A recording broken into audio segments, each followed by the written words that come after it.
정주영 회장이 조선소를 만든다든가 한국에 무슨 조선소야, 그냥 우리 지어버리겠다라고 되게 무모했지만 그게 이제 문샷 싱킹이 됐던 부분이고요. 1980년대 삼성전자는 정말 부품 조립하던 30년 만에 세계 최고의 반도체 회사를 만들었다는 것도 보면 대단한 것이고요. 한국이라는 나라가 여기까지 왔을 때 개개인이 다 이제 문샷 싱킹이었고, 그렇죠. 그런 과정을 거쳐가지고 지금 우리가 와 있는 것 아닌가라는 생각이 들고, 그 말은 앞으로도 우리한테는 그런 문샷 싱킹이 필요하다는 거죠.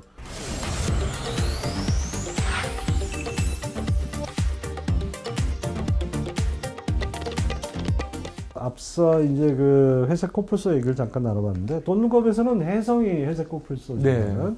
우리 역사를 돌이켜보면 뭐 일본이나 이 중국의 역대 왕조나 이렇게 외침이 바로 우리한테는 회색 코뿔소였던 것 맞습니다. 같아요. 그런 측면에서 영화 명량을 또 이제 사례로 드셨는데 어떤 경제 개념을 여기서 끄집어냈어요? 네, 명량에서는 이제 파레토 법칙, 그리고 이제 동시에 이제 롱테일 법칙을 그려냈는데, 우리가 임진왜란을 생각하면 임진왜란은 사실 이순신 장군을 빼고는 설명할 수가 없는 그렇죠. 그런 전쟁이잖아요. 이순신이 없는 우리가 임진왜란을 생각할 수 없다 이러면 이건 바로 우리가 흔히 말하는 파레토 법칙이죠. 전체 20이 80을 결정하는. 그런데 또 이렇게 또 생각할 수 있습니다. 과연 임진왜란이 그렇다면 이순신 한 명의 승리냐. 예. 그 영화에도 이런 장면이 나옵니다. 이순신 장군이 백성이 있어야 나라가 있고 나라가 있어야 임금이 있다. 그러니까 결국 백성이라는 이런 존재가 없으면 임금이라는 존재가 없다라는 거죠. 이런 거를 보면 결국 임진왜란의 승리도 백성들이 끝까지 장을 했거든요. 승려도 나서고 나중에 그걸 일본군이 당황했다는 게 그런 거 아니에요. 그렇죠. 승병들이 막 그냥. 네. 원래 가서 조선 왕만 잡으면 될 줄 알았는데 갑자기 승병들이 나서고 안여자들까지 나서고 예. 무슨 이런 나라가 있었냐 뭐 이런 얘기를 했다라는 그 기사도 있는데, 그런 걸 보면 이건 바로 롱테일 법칙이다. 그러니까 하위 80%의 영향력이 여전히 큰 사회. 야, 이 명량을 보고서 또 이런 생각을 하시는 것도 참 놀랍습니다. 네. 그 명량에 보면 마지막에 이런 장면이 나와요. 격실에서 노를 막 젓는 우리 선조들이 나오거든요. 그러면서 이런 얘기를 합니다. 우리 후손들은 우리가 이런 고생을 했다는 걸 알까? 이러니까 다른 한 분이 이거 모르면 호로 이거지 이렇게 얘기를 합니다. 그 장면이 딱 눈에 들어왔거든요. 그래, 이거는 바로 롱테일 법칙이다. 임진왜란은 백성들의 승리였다. 이들이 끝까지 장을 하지 않았더라면 그렇죠. 조선은 없었을 것이다라는 생각을 하게 그렇죠. 뭐 이순신 장군이 아무리 뛰어나더라도 그 명령을 수행하고 같이 싸운 그 수병들, 수군들, 맞습니다. 네. 그 병사 하나하나의 모습이 이순신이라는 영웅을 만들어낸 거지 이순신이 혼자만의 것은 아니죠. 그렇습니다. 네.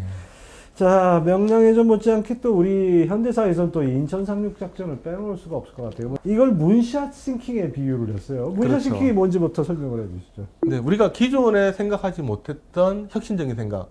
우리가 보통 이제 10% 정도 뭐 개선을 해가 나가는데 이게 아니라 10배. 아예 그냥 발상을 확 뒤집어버리는. 그렇죠. 이게 사실 케네디 대통령한테서 비롯이 됐거든요. 그렇죠. 케네디 전에는 다른 인류가 지켜보는 대상이었습니다. 네, 간단한 상상을 못했죠. 네, 이 달을 조사하려면 더 좋은 망원경을 만드는 방법이었거든요. 그런데 어느 날 케네디가 우리 저기 사람 보낼게. 이게 바로 이제 문샷 싱킹이라는 거죠. 인천 상륙 작전이 이제 그런 거라는 거죠. 당시에 성공 확률이 5천 대 1인가 매우 낮았습니다. 그래서 오히려 이제 미군에서도 이 작전 무모하다 했는데 메가더 장군이 밀어붙이죠. 요 방법밖에 없다. 그리고 아무도 생각하지 못할 때 공격을 해야 된다. 그렇죠. 오히려 역발상이 성공을 했던. 네. 사실 역사의 변곡점에서 이런 문샷 싱킹이 영향을 미쳤던, 역사를 바꾼 이런 사례들도 있지 않습니까? 많죠. 우리 뭐 산업사만 봐도 그렇지 않겠어요? 뭐 예를 들면 뭐 정주영 회장이 조선소를 만든다든가. 아니 무슨 울산 모래밭 사진하고 500원짜리 지폐 가져가서 사관 얻어오고. 한국에 무슨 조선소야. 아마 그때 정상적이었다면 조선소를 막 지키기보다는 오히려 돈을 빌려서 배를 사오려고 하지 않았을까. 그렇죠. 근데 그냥 우리 지어버리겠다라고 되게 무모했지만 그게 이제 문샷 싱킹이 됐던 부분이고요. 지금 우리가 뭐 반도체 강국이라고 합니다만 우리가 반도체 강국 될 거라는 생각을 과연 했을까요? 1980년대 삼성전자는 정말 부품 조립하던 라디오 만들고 뭐 TV 경호 만드는 회사죠. 30년 만에 세계 최고의 반도체 회사를 만들었다는 것도 보면 대단한 것이고요. 그러니까 어떻게 보면 한국이라는 나라가 여기까지 왔을 때 개개인이 다 이제 문샷 싱킹이었고, 그렇죠. 서울올림픽도 지금 따지고 보면 문샷 싱킹이었었고요. 월드컵도 그랬던 것 같고, 정말 그런 과정을 거쳐가지고 지금 우리가 와 있는 것 아닌가라는 생각이 들고, 그 말은 앞으로도 우리한테는 그런 문샷 싱킹이 필요하다는 거죠. 판을 바꿀 수 있는 그런 생각이 분명히 필요하고, 그런 아이디어를 또 빨리 또 찾아내야 되는 게 지금의 지금 말씀 들어보니까 우리가 생각보다 정말 대단한데 네. 우리 자신은 너무 겸손한 것 같아요. 우리 자신은 그렇게 대단하다고 생각하지 않는 부분이 네. 좀 있는 것 같아요. 우리가 오스카상을 받나 생각을 해본 적이 있나요? 그렇죠. 빌보드, 제 어릴 때 빌보드는 영화 속에 있는 상상할 수 없는 네. 근데 지금 톰 크루즈가 와가지고 막 이렇게 하고 우리가 오스카상을 정말 씹어먹고 말도 안 되는 일이 벌어지고 있잖아요. 그러니까 지금 하나하나가 어떻게 보면 우리 문샷 싱킹의 과정을 가고 있었다. 당장 BTS는 말도 안 되는 우리 과거의 생각이라면 그런 그룹이죠. 자, 그 다음에 또 OTT에 나오는 영화들이 어떻게 보면 이제 그 영화적인 상황이란 거, 극적인 상황이란 게 네. 어떻게 보면 이 게임 이론하고 상당히 좀 밀접하게 연관될 것 같은데 네. 탑건 이것도 아주 유명하지 않습니까? 네. 이 탑건을 그 티포텟 전략을 다루고 있다. 이렇게 네. 이거 좀 설명을 해주시죠. 네, 티포텟 전략은 우리 전략 이론 중에서도 눈에는 눈, 이에는 네. 이 전략이다 이렇게 아주 뭐 보시면 됩니다. 고대부터 하나의 그 룰이었죠, 그냥. 네, 네가 치면 나도 친다. 음. 안 치면 안 친다 이건데 그 탑건이 바로 그런 영화죠. 탑건도 보면 처음에 시작될 때 그 미국이랑 그다음에 이제 F-14인가요? 예. 둘이 이제 맞대치는데 미국이가 레이더로 조준하고 미사일 안 쏘니까 우리 측의 그러니까 미군 측의 대응도 레이더로 잡기만 하고 네. 쏘질 않습니다. 예. 그렇게 이제 대응을 해주는 거죠. 거기 격에 맞게. 근데 후반부에 가면 미국이가 미사일 쏘아버리니까 다시 이제 그래서 F-14도 미사일을 쏘게 되는 거거든요. 이게 이제 국제 어떻게 보면 특히 외교전에서 상당히 많이 나오는 전략입니다. 그리고 그 실제로 이 전략 시뮬레이션 해보면 티포텐만큼 좋은 전략이 없다. 그러니까 쟤들이 하면 우리도 거기에 대응하는. 그러니까 처음부터 우리가 도발하지는 않아요. 제 기억으로는 처음엔 협력한다. 맞습니다. 상대가 협력하면 나도 협력한다. 협력한다. 상대가 배신하면 나도 배신한다. 이거죠. 그게 티포텐 전략이죠. 그러나 그러다가 또 다시 상대가 협력하면 협력을 하는 전략인데 2018년에 미국이 그 소위 말하는 중국과 무역 갈등을 할 때 관세를 높이니까 중국이 하는 것도 관세를 같이 높이는 전략을 예. 썼거든요. 이제 이런 식인 거죠. 미국이 관세를 올렸대서 갑자기 뭐 무역을 끊는다는 게 아니라 상대가 그렇게 하면 우리도 그 수준에 맞춰서 하는 이제 그런 대응법인데 물론 이제 이런 대응법이 이제 가능한 것은 어느 정도 상대방의 이제 전력이라든가 이런 것들이 비슷할 때 할 수 있는 또 전략이기도 합니다. 그렇죠. 이 전략 차이가 많이 나면은 사실 네. 그게 무의미하지 않습니까? 뭐 일반적으로 좀 당할 수도 있고 한데요. 그 또 하나 흥미로웠던 그 전쟁 이야기를 또 사례로 들어주신 게 파비우스의 승리를 설명을 해줬어요. 요즘 유행하는 말로 뭐 졌잘 싸, 뭐 졌지만 잘 싸웠다 뭐 이런 네. 거라는 말이 있는데 이 책을 보니까 이 로마 장군 파비우스는 안 싸우고 이겼다. 네. 이게 손재병법에도 있는 얘기 아닙니까? 싸우지 그렇죠. 않고 이기는 게 최선 아닙니까? 맞습니다. 여기 상당히 흥미로웠는데. 네. 아바타라는 영화 그런 영화잖아요. 우리가 그 지구가 그 이제 지구에서 자원이 없으니까 우리가 이제 새로운 행성에 가서 지구가 이제 필요한 에너지 자원 이걸 이제 가져오는데 이 자원이 있는 게 나비족이라는 종족이 사는 핵심적인 그 지역에 있는 그런 겁니다. 그러면 우리가 그 에너지원을 갖고 오기 위해서는 공격을 해야 되는데 그때 이제 주인공이 막았었죠. 예. 제이콥이 막았으면서 내가 한번 협상으로 한번 풀어보겠다. 그래서 협상으로 해서 우리가 원하는 것을 언옥타늄이라는 에너지를 우리가 확보할 수 있도록 하겠다라는 건데 이게 아까 제가 말씀드린 이제 파비우스의 이제 승리를 볼 수 예. 있는데 파비우스라는 장군은 과거에 이제 한니발과 로마가 싸울 때 이 로마가 한니발과 싸우면 백전백패를 그러니까 파비우스 생각이 뭐냐면 그다음부터는 직접적인 전투를 하지 않아요. 하지 않고 뒤를 칩니다.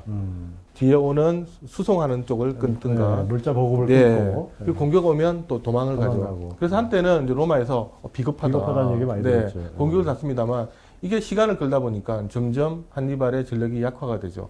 그래서 한 10년쯤 지나다 보니까 피를 흘리지 않았는데 파비우스는 승리를 하게 되는 이제 그런 건데 말씀하신 것처럼 싸우지 않고 그 책에 보니까 그 반대로 피로스의 승리라는 것도 있어요. 네 피로스의 승리는 내가 분명히 이겼는데 네. 나중에 전쟁하고 나니까 정말 전투에는 이겼는데 전쟁에는 지게 되는 상황. 그러니까 너무 많은 손실을 입었을 때 네, 발생하는 게 이제 피로스의 승리라고 하죠. 뭐 승자의 저주 또는 뭐 상처 뿌린 영광 뭐 이런 거하고도 통하는. 네, 아까 아바타 같은 경우도 마찬가지입니다. 정말 필요한 에너지 자원을 얻기 위해서 집중 공격을 해서 쉽게 이기면 되는데 상대방이 필사적으로 나오게 되면 우리 측의 피해도 크단 말이죠. 그렇죠. 그러면 설사 그 에너지원을 얻더라도 나한테 올 수 있는 수익이 적을 수밖에 없는 이제 그런 상황이 벌어지니까 가급적 이제 싸우지 않고 이제 이기는 걸로 가야 되는데 이게 아까 말씀드린 것처럼 역사에는 두 가지 사례가 다 나오는 거죠. 싸우지 않고 승리를 했던 사례, 싸워서 이겼으나 결국은 패배했던 사례. 그러면 이제 여기서 이제 우리는 어떤 것을 선택을 해야 되느냐 고민할 수가 있고요. 경제 경영 부분에서는 특히 M&A 때 예. 이런 부분들이 많이 나오죠. 그렇죠. 네. 진짜 덥석 물었는데 이게 독이 된 사과인지 네. 뭐 알 수 없는 거죠. 그러니까 그래서 나중에 정작 그 M&A를 하고 나서 더 나빠진 경우도 많이 숱하게 있고 네. 잘 되는 경우도 있고 그렇죠. 뭐 대표적인 사례가 뭐 금호그룹 사례가 아니겠습니까? 예, 그렇죠. 자, 경영이나 군사작전에서 물량 공세 이 네. 부분이 어떻게 보면 그 수적인 우위, 전력의 우위가 승패를 다 결정해 버리는 거 아니냐. 네. 그런데 꼭 그렇지만은 않다고요. 네. 그 란체스터 법칙으로 설명을 하셨던데요. 근데 이제 뭐 란체스터 법칙은 일단 물량에 대한 법칙을 설명을 하는 거죠. 특히 이제 전투를 할 때 전투기 5대와 3대가 있으면 수학적으로는 보면 전쟁을 하게 되면 그러면 우리 아군이 5대, 적군이 3대니까 결국 전쟁이 끝나면 2대가 살아남지 않겠느냐. 아군 2대만 남을 거다 이렇게 보면 상식적으로 생각하죠. 예. 근데 실제로 전투를 해보면 그렇지 않다는 겁니다. 2대만 살아남는 게 아니라 우리가 4대가 살아남는 게 계산이 나온다고 합니다. 그러니까 전력 차이가 두 네. 대밖에 차이 안 나는데 실질적으로 결과는 제곱의 차이가 난다는 제곱의 거죠. 차이가 난다는 네. 거죠. 그러니까 5대 대 3대의 대결이 아니라 실제로는 25대 9의 대결이 되더라. 이게 이제 란체스터 전략인데 그래서 일종의 물량의 법칙이라고도 하는데 우리가 어떤 전쟁을 할 때 이기려고 하면 가급적 많은 물량을 쏟아붓는 게 쉽게 승리할 수 있는 길이라는 거죠. 근데 또 거꾸로 그 란체스터 법칙을 역이용을 해가지고 네. 그러면 물량 전력이 압도적인 또는 물량이 많은 데를 상대하는 그 열세인 전력의 열세인 곳이 상대할 때는 게릴라전으로 갈 수 있지 않습니까? 그러니까 말씀하신 것처럼 란체스터 법칙에 따르면 벌판에 나가면 싸우면 안 되죠. 말씀하신 것처럼 게릴라전으로 가야 되는데 그거 잘했던 게 베트남이었죠. 그렇죠. 미군의 물량 작전에 게릴라전으로 대결했던 거고. 그래서 우리가 특히 이제 대기업과 중소기업의 전략에서 많이 들어가거든요. 네. 어떤 같은 물품을 두고 같은 시장에서 1대1로 싸울 것이냐, 아니면 다른 전략으로 갈 것이냐. 예를 들면, 그 대기업들 같은 경우는 광고 물량도 엄청나게 쏟아붓고, 그렇죠. 유통 물량도 쏟아붓고, 그 다음에 마케팅 비용도 쏟아붓고. 이제 1대1로 붙어서 상대가 안 되죠. 그렇죠. 그러면서 만약에 뭐 중소기업 입장에서는 그게 아니라 1대1 소비자를 찾아간다든가 아니면 뭐 거리에서 마케팅을 한다든가 물량 작전으로 광고 대 광고로 싸우는 게 아니라 피해가면서 다른 전략으로 갈 수가 있는 거죠. 컬리 같은 경우가 네. 그런 거 아니겠습니까? 온라인 유통은 뭐 대기업들이 다 장악하고 있는데 중소기업이 뒤늦게 신생기업이 뛰어든 게 새벽 배송이었어요. 맞습니다. 그게 처음에는 효과를 봤는데 너도나도 뭐 그냥 새벽 배송한다 그러니까 이제 그 우위가 없어졌어요. 그렇죠. 그러니까 그런 측면에서는 또 어떤 머리를 짜내야 될지 훨씬 네. 더 힘들어지는 것 같아요. 네. 이제 그러다 보니까 조금 더 이제 고객 맞춤식으로 또 가는 것 같아요. 그러니까 대기업들의 장점은 대량의 자본을 투입할 수는 있지만 이 의미는 뭐냐면 대량의 생산이 필요하거든요. 그렇죠. 네. 근데 만약에 개별 소비자가 원하는 정말 작은 니치 마켓에 못 들어간단 말이에요. 근데 아직까지는 보니까 컬리가 그것을 하고 있는데 말씀하신 것처럼 그 영역마저도 대기업이 침범하려고 했었을 때 또 어떤 문샷 싱킹을 보여줄까. 그렇죠. 이제 거기서 이 기업이 살아남을 수 있느냐 아니면 그대로 좌절하느냐가 아마 결정이 될 것 같습니다. 자, 우리 저 박병일 기자하고 이렇게 얘기 나누다 보니까 세상 만사 모든 영화 드라마가 우리의 경제학 교과서이고 경영학 교과서이고 우리가 한번 곱씹어보고 이렇게 좀 알고 개념을 알고 보면 훨씬 더 달리 보일 것 같은 생각이 들어요. 뭐 이렇게 영화를 볼 때 뭔가 좀 그 어떻게 보는 게 좀 더 일반인들이 좀 경제학적인 지식이 많지 않으신 분들이라도 영화를 볼 때 드라마를 볼 때 어떤 점을 주로 좀 봐야 지금 이렇게 좀 더 잘 보일까요? 저는 그냥 즐기시라고 말씀을 드립니다. 근데 일단 즐겁게 이제 보다 보면 이제 그런 부분들이 어느 시점에 보일 텐데, 근데 다만 이런 제안을 하나 하고 싶습니다. 요즘 영화들을 보면 경제사가 그 배경이 되는 영화들이 꽤 있습니다. 그럴 때는 그냥 넘어가지 마시고 한 번 더 다시 한번 돌려보시라. 그 시대적 배경을 좀 알아야 되겠죠. 네. 그리고 네이버나 뭐 구글이나 들어가면 자료들이 엄청나게 많거든요. 한번 읽어보시라. 살짝 지나가는 경우도 있어요. 예를 들면 뭐 과거 플라자 합의 때 어려웠잖아. 뭐 이런 워딩들이 지나가요. 그러면 그냥 지나가지 마시고 한번 메모 넣으셨다가 한번 찾아보시라. 훨씬 더 아는 네. 만큼 보인다는 게 거기서 나오겠네요. 네, 일단 무엇보다도 접근하는 게 경제사부터 접근하는 게 되게 재밌습니다. 예. 사실 역사란 게 정말 재밌는 건데 우리나라 역사 교육은 예전에 이제 달달 외우는 거, 연도 외우고 네. 이런 거에 질려가지고 그런데 역사를 알고 보면 맥락이 보이고 맞습니다. 맥락을 보다 보면 왜 주인공이 저렇게 행동했을까 이런 것들이 훨씬 더 이해가 잘 될 것 같아요. 맞습니다. 네. 아무튼 뭐 이거 뭐 시간 가는 줄 모르고 얘기 나누다 보니까 벌써 한참 됐는데요. 오늘 어떠셨어요? 아, 재밌었습니다. 항상 이런 영화나 드라마를 가지고 경제를 얘기하는 거는 항상 재밌는 것 같아요. 네. 우리가 경제를 하면 되게 어렵잖아요. 저도 시작할 때 어려웠거든요. 근데 알고 보면 살짝만 누군가가 맛있게만 쳐주면 그렇죠. 네, 이게 나의 일상이 될 수가 있는데 정말 우리가 경제학을 너무 어렵게 생각할 필요 없이 진짜 살짝 당리정만 입혀놓으면 설탕만 살짝 발라놓으면 훨씬 더 먹기 좋은 쓴 약도 먹기 좋아지는 뭐 그런 재밌는 비유를 해주셨네요. 앞으로 우리 저 박병익 기자 다시 한번 초청해서 또 얘기 나눠보도록 하겠습니다. 아주 재밌는 얘기 해주셔서 감사드립니다. 네 감사합니다. 네. 왜 우리나라 사람들이 이렇게 부동산 좋아하냐? 돈 있는 사람이라는 사람들은 우리나라 정부를 믿을 수 없다. 정부를 믿으면 안 된다. 돈 있는 사람들이 생각하는 유일한 믿을 만한 데가 어디냐?